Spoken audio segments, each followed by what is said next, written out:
All right. So I'm going to I'll start with the intro now. Welcome to everybody. Some of you probably have joined previous things that TAP has done, but some of you, this might be the first event.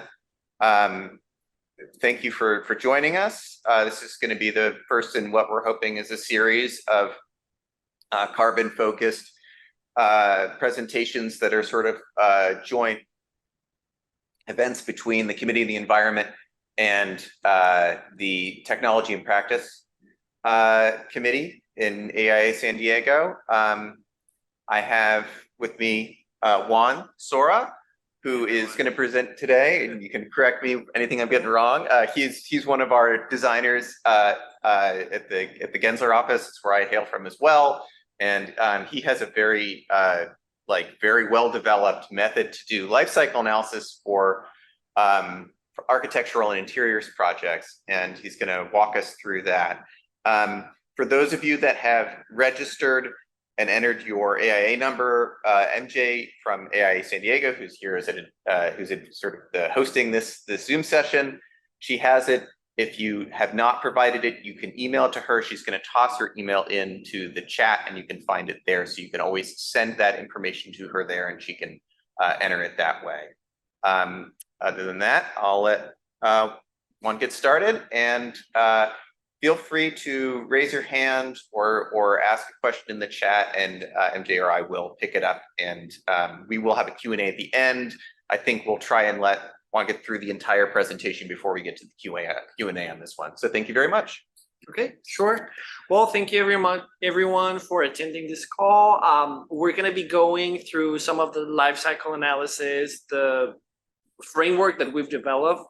We're going to be using like a guinea pig project to kind of guide you through the whole steps throughout the process and understanding how this is embedded into the design process. I think that usually when we're talking about sustainability, the most challenging aspect of it is how do we get everyone on board, right? So it's one of those things that we're really excited to showcase how we were able to achieve this with this particular project.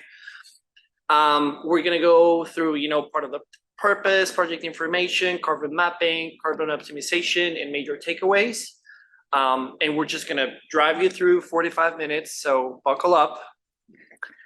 And when we talk about why should we be doing this, we always talk about the future being sustainable, right? And we always say that, it's the future. But as we progress for the past few years, we've been seeing how climate change has been really targeting and compromising the way that we adapt to our environment and how we are continuously adapting to the new challenges. So I think that we need to change and shift that narrative from saying that it's got to be the future, and we actually have to start saying that the present must be sustainable. So having said that, what we have prepared for you guys today is we're going to talk through a project. This is just an image for references. This is one of our projects that we've done with in Toronto. It's not the name of the project. It's just an image for illustrative purposes. And we've decided to name this project Futura LCA. You're seeing some of the information of the project, 70,000 square feet. The phase where we're starting doing the LCA was during design development as well.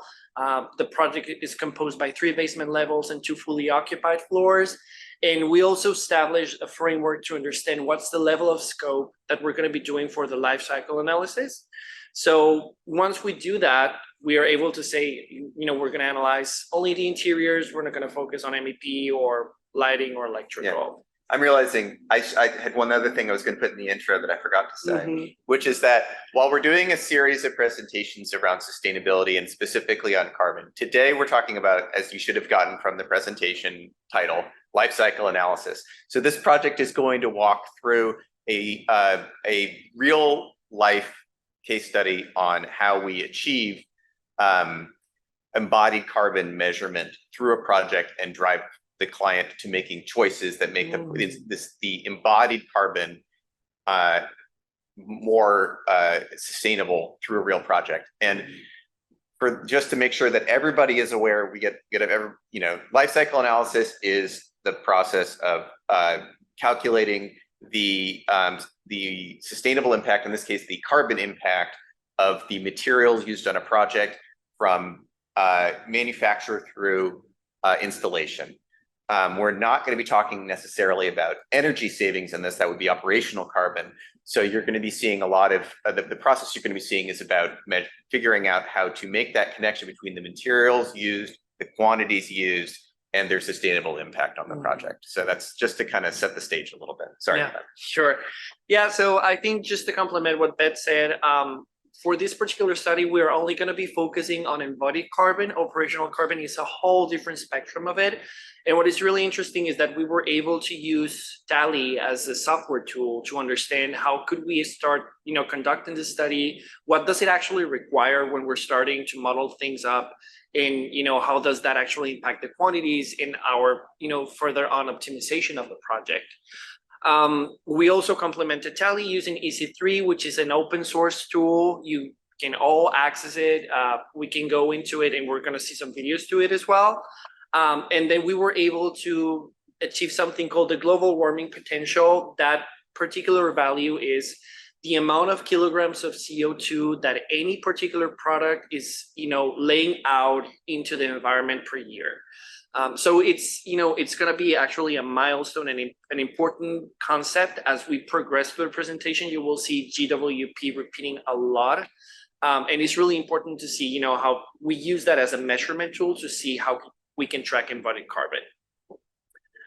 So having said that, the step one that we conducted on the project was data harvesting. And a lot of this is conducted in Revit. We use Revit as our platform to document most of our projects. And what is really required and important to do is that we start modeling our wall types accurately, that the sizes and the thicknesses of every layer is accurate as well, because Tally as a source file and as a software will be calculating all of those volumes to be able to conduct a generic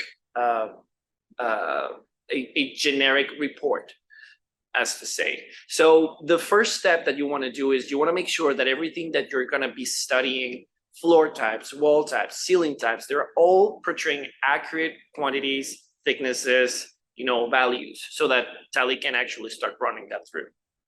So we're going to see if we can open this one here. Yep, it didn't work. I'm going to open the video. Embedded videos. It's an embedded video. There we go. Here we go. So again, for the Project Futura LCA, we start diving into, our construction plan, and we dive through all of the wall types. We start trying to understand, hey, where do we actually have our doors? Where do we actually have our wall types? And if you see over there what's happening, we have a bit of an overlay of a layer on the video. But we start tracking some of the wall types to be able to say, hey, on the schedule, these are all of the wall types that we have. And we can see every layer, every naming, so we can keep a track via schedule. And that's what we recommend you guys to do.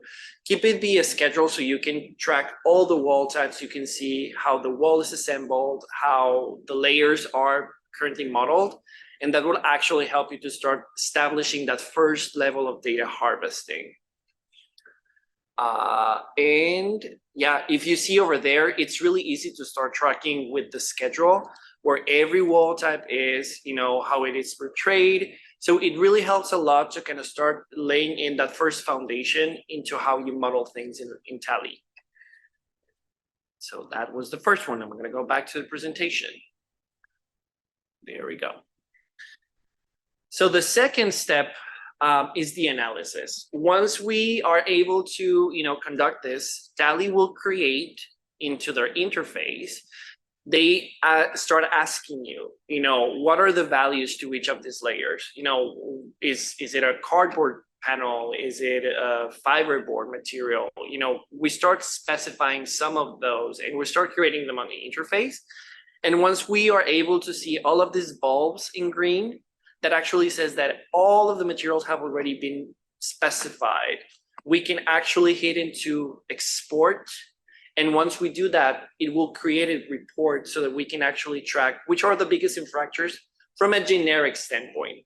What Tally does on the first tab is says, here is the baseline out of all the products that you have for ceilings, for instance, this is the average. So Tally will actually calculate those parameters based on the average, and it will give you a first, base point so that you can actually further on select on EC3 what is the real material that you're using. Yeah, just to fill in on that a little bit, Tally, as we're mentioning, this is one of the tools you can get that is a plugin for Revit that helps calculate embodied carbon off of Revit material quantities. Mm-hmm.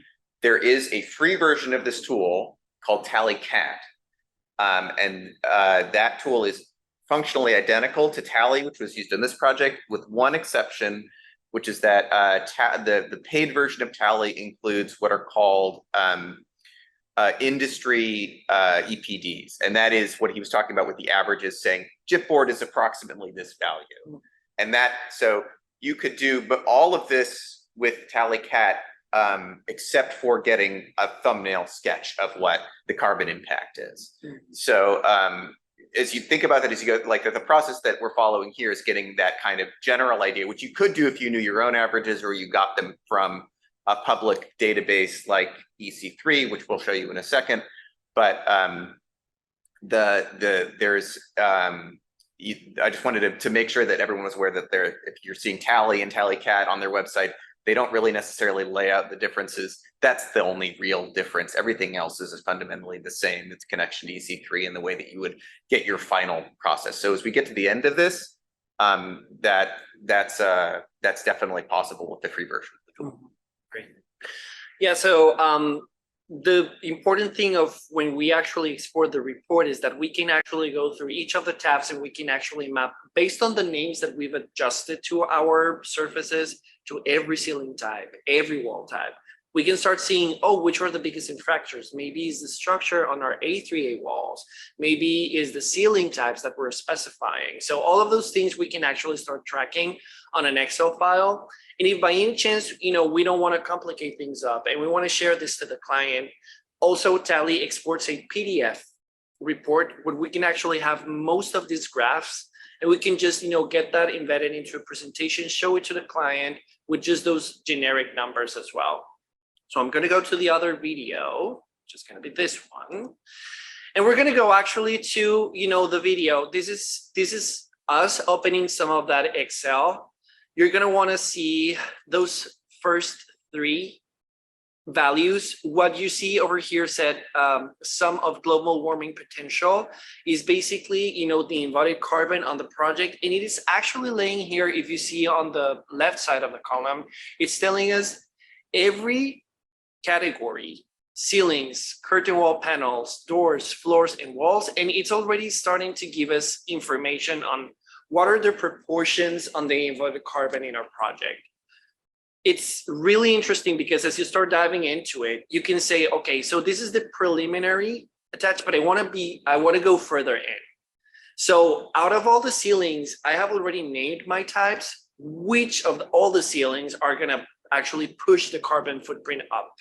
And you start to see here that the ACT, the 2x4, is one of the biggest infractors in the ceilings. You're starting to see that, there we have the floors. So if we go to the floors, you're seeing that the carpet is one of the most infractors because of the backing system. It's not telling you why, but it's already throwing you out of those averages. It's telling you this is the family in your Revit file that is creating the most carbon footprint out of the whole category of floors. So it's really important because this sets the baseline for us to start saying, okay, do we really want to optimize all of the categories that we're seeing here? Probably not. We just want to focus on the biggest ones so that we can have a bigger impact when we start optimizing carbon footprint. And you see over here, like it's even interesting how even Tally on that schedule that you're seeing allows us to understand each component on the wall. It's telling us that even the walls, the stud, the structural studs and the structural framings is one of the biggest infractors. And if you also have insulation, is one of the biggest infractors as well in the industry. So without even knowing that much of sustainability in the industry, Tally is already guiding you through and letting you know out of the whole wall assembly, these are the prime factors that you want to really look into. So I'm just gonna wrap up with the video, and you see there, basically it's still saying as the same, the structure of the ceiling, which is probably gonna be a metal stud, plus the ACT, if it's a fiberglass metal stud, all those things are really important. So I'm gonna go back to the presentation. There we go. Step 2 analysis, there we go. And so what do we do with all that information? How do we present it to the client in a way that it's appealing, that it's easy to understand, that can portray the proportions and can guide the conversation through? What we did for this project is we created this series of graphs with different coloring strategies, understanding, what are the areas of the products that we're using? What is the carbon footprint of each of these surfaces? And how does that portray into the division? And you're seeing it here. You're seeing the proportions. And what actually was important of this graph is that it allowed us to create a relationship in understanding, is it that we're using harming materials, or is it that we're using just too much of the same product? There's a difference in the relationship there, and that becomes part of the embodied carbon strategy. What is, again, reassuring what I just said is, on this particular project, it wasn't that we were using harming materials. It's just that the same product, we were using it too much on the project. So what do we do? Now that we know that this is the first major conclusion, is what do we do moving forward from this point? We're able to track that out of all the surfaces and categories, walls, floors, and ceilings are the 3 major categories that are containing most of the embodied carbon on the project. And then we proceed to say to the client, but more important than just knowing these numbers, how do you see them reflected on the design? So we proceeded to, kind of create these graphics to kind of showcase, and this again are for illustrative purposes. We created these floor plans to kind of showcase to the client, based on the coloring, you can see where the concentrations of carpet and resilient floor are allocated. So it becomes graphically easy to the client to understand, oh, we're actually using carpet all in the open space, and it's one of the biggest infractors. Can we change that design-wise to ensure that we can maybe reduce the product, or do we change the product? It starts creating all these open items that allows us to further on say, what's the strategy and how can we improve the project? And it's, as you see it over here, it's already embedded in the design. It's just knowing how to translate it and portray to the client so that it is appealing, it's interesting, and it's legible. Same thing happens with the wall types. You start seeing over here, where are the B3As, the A3As, the double layered walls, the single layered walls, because I know that this changes from one office to the other, the naming and the categories. And you can see over here, even, the single layer walls are one of the biggest infractors, the double layer walls as well, the single one and the double layered one on the other side as well. So we start kind of representing some of that in the floor plan so we can guide the client throughout the process and they can understand where the biggest concentrations on each of these categories are. And then ceilings as well. So it's again using these charts to our advantage to create that conversation, to guide the decision making through. And with all that data in mind, we're able to say, the average is 6.43 of kilograms of CO2 per square feet. And now, understanding that, we can even go the step forward and say we can even reduce this by 20%.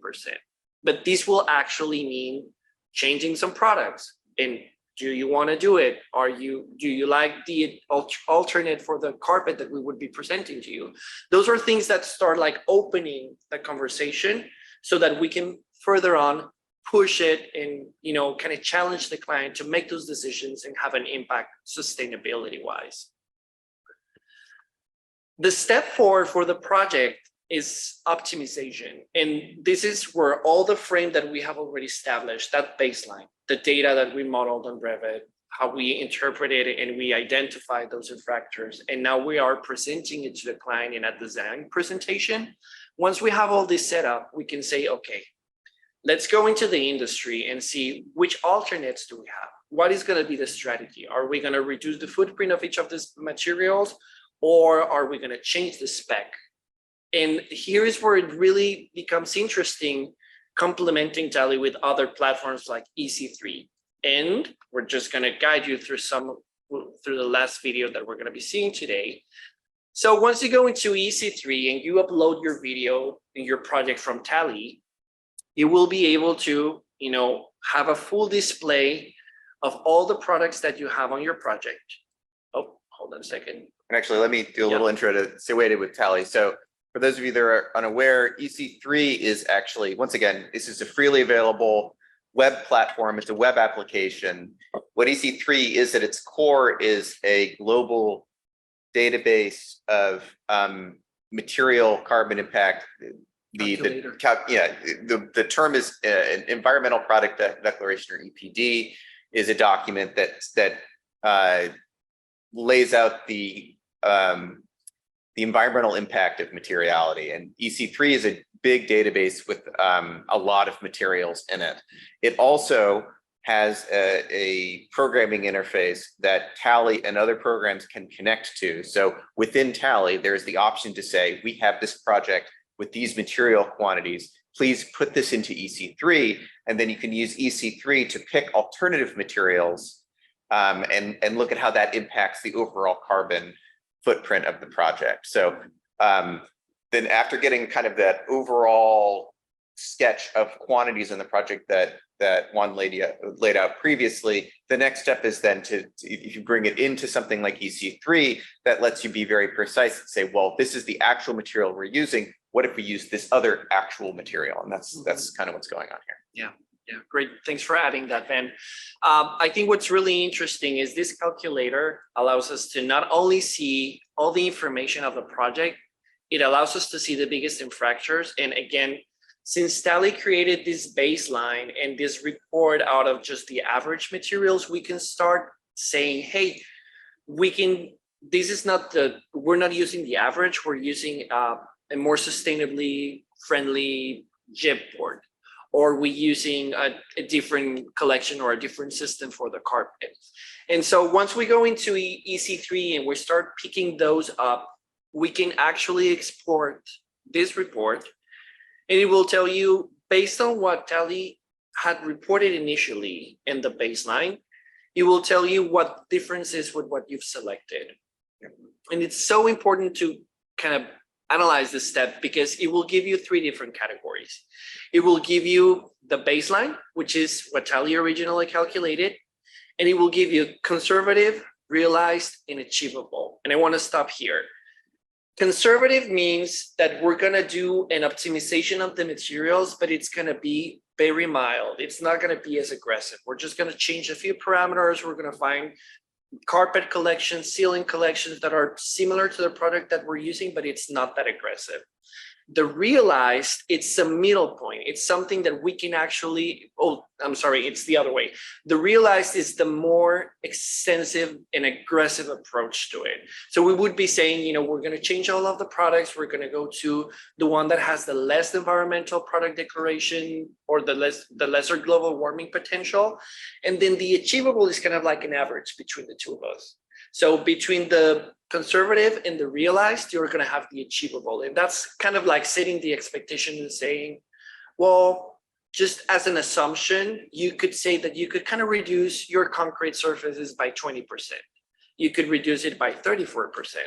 And if you see over there on the numbers, and I'm going to keep on moving forward with this video, this column allows you to see the differences. Were you able to optimize it once you selected the real material? Did you actually improve it by 2%, or is it going negative? Is it actually being more contaminant, the one that you selected? So that allows you, as you see over there on the red mark, it tells us, the wallboard that we selected, it's even being more harnessing than the one that Tally calculated upon. So that pushes us back to go back to the collections and all the other manufacturers that we have at hand. And circling back to what Ben said, EC3 is this big library where you can just say, look for all the EPDs on the wallboards that you have. And we can see Clark, Dietrich, we can see, all the manufacturers that are there for you to select, and you can see the global warming potential of each one of those. Yeah, which also doesn't just include the manufacturing but often includes information on location of the material manufactured. So you might see better performance on projects in different locations based upon which factories or which sales locations are closer to your site. So if you see, that's part of like that study. We're reviewing metals. And so that's part of like that example that we're talking about. If you see, this is the one that could be specified, and it kind of lists you all the products. It will tell you the name of the product, the information or the description, what the collection of that particular product is, and where it's actually assembled or taken away from. Where's the factory, where is it getting transported to? And that eventually impacts on, the whole carbon footprint. It allows us to understand, do we want to, ship the product from California, or do we want to do it somewhere else? So all of these things end up summing up. If there are products that you will see, especially when you go to carpets, there are manufacturers that do carbon offsets. So what that means is that they could be contaminating a particular, amount of kilograms of CO2 per year. But what they end up doing is they invest in reforestation products, or they do, community engagement. So they are able to offset the carbon that they're, giving to the earth. They're actually offsetting it by doing other things or investing in other products to kind of contrast what they're doing. So this is what you're seeing here. And it actually allows you to pick, there's a huge list. You can start filtering. If you want to see from the lowest emitting material to the highest emitting, you can filter it like that. If you want to focus on a particular manufacturer, you can do it as well. And so all of these tools allow you, and the good thing about this is that at least graphically and from a graphic perspective, it allows you to present it in so many different ways that you can guide the conversation through and start, pushing the decision making. So having said that, because I know that it's a lot of information, it can be a little overwhelming, we're going to circle it back to design, and we're going to see how this is actually portrayed from a design presentation, from a material standpoint, and how we can actually get that conversation with the client. Especially, we started framing the conversation saying these are the products that we're still having a conversation with the manufacturer. Some of these materials that are embedded in the project that we wanted to keep a track of, we don't have an environmental product declaration. So we're just flagging those up so that you can keep a track and understand that probably we're not going to dive, or we're not going to take advantage of this for this study. Or some of those we're still communicating with the client. It's framing that conversation and saying, this is the extent of the study that we're going to be doing. Yeah, and part of this, you'll say at the end, a big outcome of this is that the process of doing these kinds of studies leads us directly into advocacy and to pressuring our manufacturers to provide EPDs. Because when you start putting this in front of the client, you start leaving off the products that can't give you information. And so that's going to be a major part of the next few years in this kind of work. Yeah.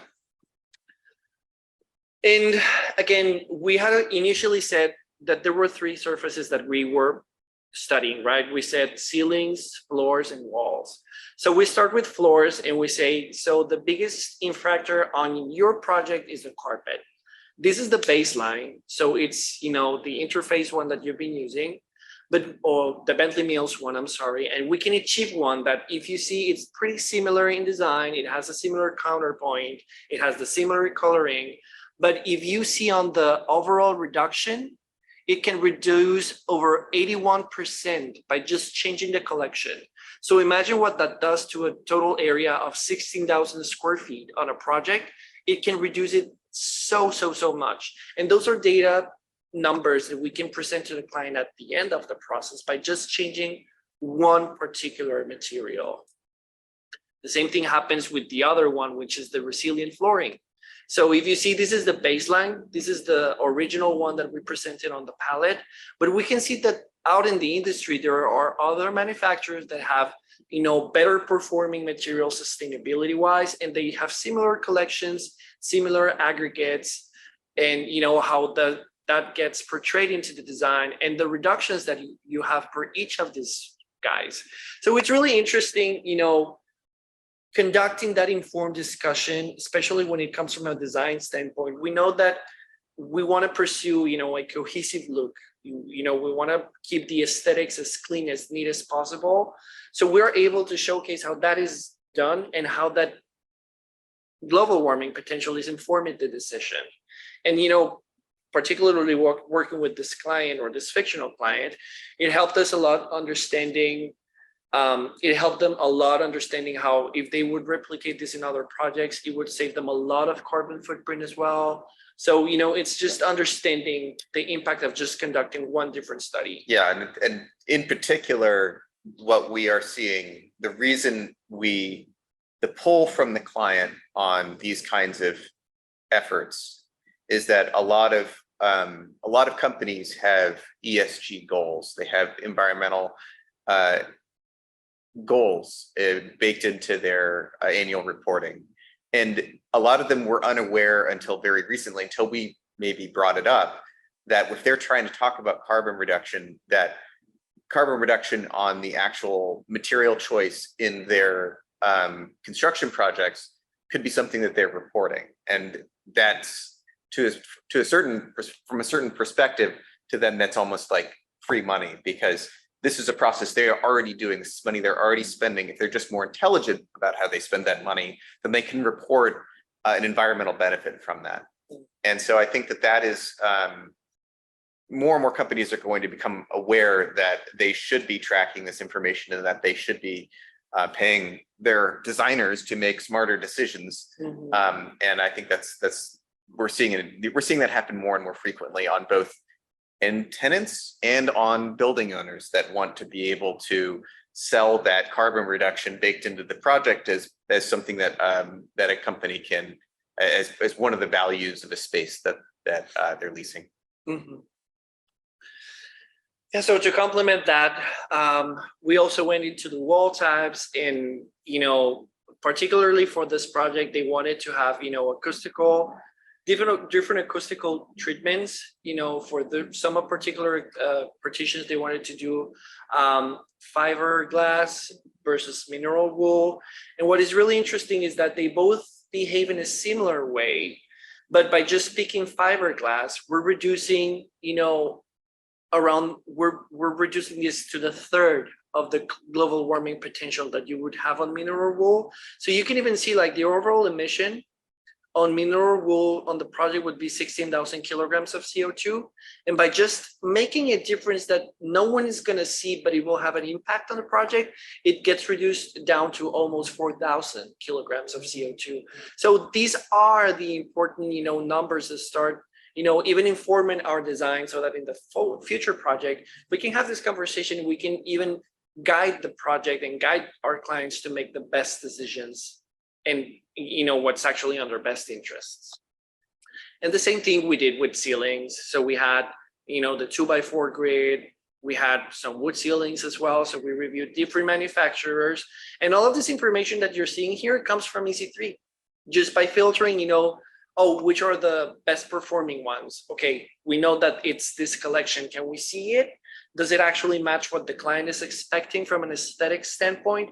Yeah, it does. Okay, is it modular? Is it maintenance friendly? Yes, it does. Okay, then we can actually, put it in front of them and make this comparison. So it's doing all this work that it's embedded in the design that helps the client conduct, an informed decision. And when it comes to furniture, I think this was one of the trickiest parts, because unfortunately with furniture, we don't have a lot of environmental product declarations, but we have a lot of certifications, tests. So the reason why we wanted to present this is because sometimes the same measurement tool is not gonna perform well on all of the categories of the project. And for this particular one, we actually focused on the tests that gets conducted on furniture, the ANSI BIFMA one. That test, what it actually says is that once you, take away the plastic wrap on a furniture piece and you place it on the space, what are the gas emissions for those? And some of those gas emissions can be toxic to human beings. So how are we making sure that our furniture companies, the people that we're working with, are keeping those studies up to date to ensure that, it's not harnessing to the people that we're designing it to. So it's changing a little bit, what is the parameter for this particular category? And what is really interesting to see that is, the way that you can track that is either understanding, are these furniture pieces that we have on the project, compliant, or have they conducted this test? If they don't, we flag it. And if they do, what is the latest version of the test that they've done? Some of them conducted test 7.1, some of them are 7.3. So it's even saying that you don't actually might need the EPD right now, because it of course will vary, like with materials that you want to specify. If this is the fabric, if it's going to be leather, it's going to be very much so customizable per project. But we can still use this common denominator to say, this is what this company has, reported, and this is what we're using as a common denominator to conduct the study, and to say, this one we should continue to use, and this one we should be looking forward to replace. I really appreciate that you guys did this in particular, because this is, I think it's getting better. And even since this was done, about a year, 6 months ago, it's even getting better now. There's been some companies that have reported that they're going to start providing more APDs, but in situations where you have very limited data, it's valuable to just bring forward the data that you have, and to point out that certain companies are leading the pack in terms of providing information about their products. Furniture is definitely on the far end of that. They have the most complex supply chains. Some manufacturers, you'd be surprised, can tell you, well, we don't know which factory this product is coming from right now, so we can't give you an EPD, which is pretty shocking to hear sometimes. But when you start saying, we're going to show you as many products as we can that do have data, then that pushes you towards certain decisions. And I think that that's going to be a major topic of discussion in the manufacturing community in coming years, because if that's driving our decisions, they're going to hear it loud and clear. Mm-hmm. Yeah, I think it's really important to understand how this creates a trickle effect. When we circle back to the manufacturer and we say, do you have alternates to this product because it's just not complying to the common denominator that we're using? Sometimes they even have to go back to their supply chain, to the manufacturers of the fabrics as well. And so this creates a whole industry change, but we need to start like pulling out these conversations and, being, the factors of change in the table when we're sitting there and we're conducting design decisions. And what's more important to kind of complement the design is, how does that get portrayed into the overall design palette of the project? If you see the changes, for more seasoned designers, of course, you will see and you will notice that the punctuation on the carpet is way different. The grain here is more dense than this one. But at least on the coloring on the design approach, it's very similar. If we start seeing, the rubber flooring, the comparisons and the changes are not that substantial. And you can see both of those scenarios, the ones that we said, remember how the achievable was like the middle point between the most aggressive and the less aggressive of the interventions. By just doing the middle work, we could reduce the carbon footprint of the project by 57%. But if we just do both go aggressive, we could even reduce it to almost 70%. So all of those things are really important in guiding the conversation and saying, this is how it's done. We've shown it that it can be done, that it is important to have this done, and that it can be realized, and that it will have this impact. At the end of the project, you can say, we selected these products and we were able to report globally that we reduced 70% in this particular project. That helps our clients, that helps us with our sustainability goals, and that allows us to keep on pushing our teams and our profession to have more trained professionals, and to keep on having these conversations and to grow the system. So before we wrap it up, just to close it up, the major takeaways of this, as Ben was mentioning before, is understanding that by opening this kind of can of worms, if you would, we're starting to realize that we're still a long way ago from where we should be. And that's fine. Change takes time. But as we progress to having these conversations with our clients to become factors of change, we also have the power of challenging our manufacturers, to partnering with them, to helping them achieve, EPDs, and being advocates for that, and understanding where does it apply and where do we actually change, the measuring tool, and how do we keep a track of that as well. One of the things that I think for this study was the most challenging was understanding that, unfortunately, even though everyone says there's a standard for sustainability, every manufacturer, it doesn't matter if it's in Europe, if it manufactures in Asia or here in the US, they all have different parameters, they all have different compliances, and so it creates a hard environment for us to find that common piece. So the more we talk about this and the more we push the industry forward, it's going to be easier for us to standardize this and to actually help elevate the work that we're doing on a sustainability standpoint. Carbon-driven design, I think that at least me as a designer, I was very skeptic about how we can embed this into the design process, especially because if you see how sustainability is treated industry-wise, it's always this, external consultant or someone else in the room that is following through with these materials, but it's not always, on the design perspective that we're, having the ownership and understanding how this relates to how we express design, how we inform the client, how we make decisions. And nowadays we can see, by reducing the layouts, we can be more efficient with the product.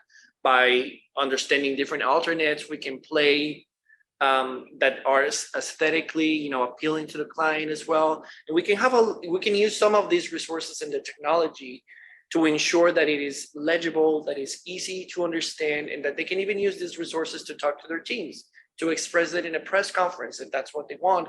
So it's, creating that circular, effect that allows us to keep on growing.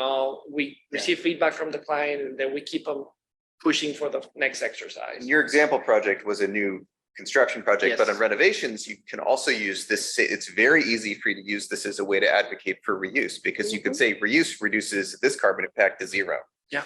And it makes it immediately apparent the kind of embodied carbon mantra, which is, can we not build? Can we build less? And then how can we build more efficiently? That's the third choice. So if you can get those first two decisions, you can drive even greater. And you can use the same kind of presentation to get to those decisions. What if we did reuse this furniture and just recovered it? Well, that might reduce the carbon impact of those elements by 90%. So that's built into this process, which is really nice, because it's hard to make that argument sometimes. It's really even interesting. Like a few weeks ago was NeoCon, and our design resources leader here in the office, she was saying how in every showroom they kept on seeing how now the manufacturers are requesting, if you don't want a piece anymore, you can just return it. They can refurbish it, or they can change the fabric, or they can exchange it for a newer piece of the collection. Like, it's starting to already get embedded in understanding, again, that old versus new. Like, you already have a piece that you've worked with us before. We want to continue to partner with you, but we can just update the finish if that's what you don't want. Or if you're just going to conduct a whole redesign of your project, we can show you alternates by you just giving back the furniture, and we can just repurpose it to another project or to a community. So we're already seeing how impactful these changes are. And the good thing is that the more we have this conversation, the more we're going to keep on pushing the industry, and we're going to see these examples everywhere. And local decisions for a global impact. I think that, it's very idealistic to think that we all should be advocates. Of course, ideally, we should all be. But as we see the industry progress and the more years pass, I think this is becoming a topic of being relevant as a professional. More clients are going to keep on asking for this. We've already started to see, at least for this study, it was an additional service that was rendered for the client. But on other projects that we've had with this particular client as well, they're already asking for this. And it's not an additional, it's part of like their standard now. If you want us to pick a material, yeah, it looks nice, but how does it relate? How, is it easy to maintain? What's the piecing? Where is it getting sourced for? What is the global warming potential, or any certification that happened from that? So from this particular conversation, it's now becoming a standard in working with this particular, group of professionals. And I believe that as we progress forward, this is going to become the new standard in all of the projects. So I think it's good to kind of have this as a wake-up call or a reminder that it's good if we take advantage of these opportunities to start training ourselves and to, become the leaders in this, especially now that it's growing up. And I think that would be. Yeah, we could jump to Q&A. I'll prompt the Q&A because I'll ask the question that somebody's going to ask, which is, how much time would you estimate putting this kind of presentation together took you for that fictional project? Yeah, well, what's interesting is that since we were still in design development, we still had a lot of power into changing materials and changing how things were getting modeled. So I would say that an estimate of a month and a half of work in preparing all the documentation, curating all the products, conducting. We had to create an additional Excel to keep a track on all the products that we were optimizing. So that helped us a lot, and it was fortunately covered by that additional fee that was requested from the client. But now that we have this as a tool, we can keep on reusing it on other projects. Yeah. And we've already started to do that as well to different clients, different scenarios, even for ourselves. When we start to talk from an account perspective or for a client perspective, we can say, we have lessons learned from this particular product. Can we push for this next project to use this instead? So it's laying the foundations for the work so that now when everyone wants to hop into it, it's going to be way easier for everyone. Cool. Does anybody else have any other questions? You can raise your hand or you can just speak up.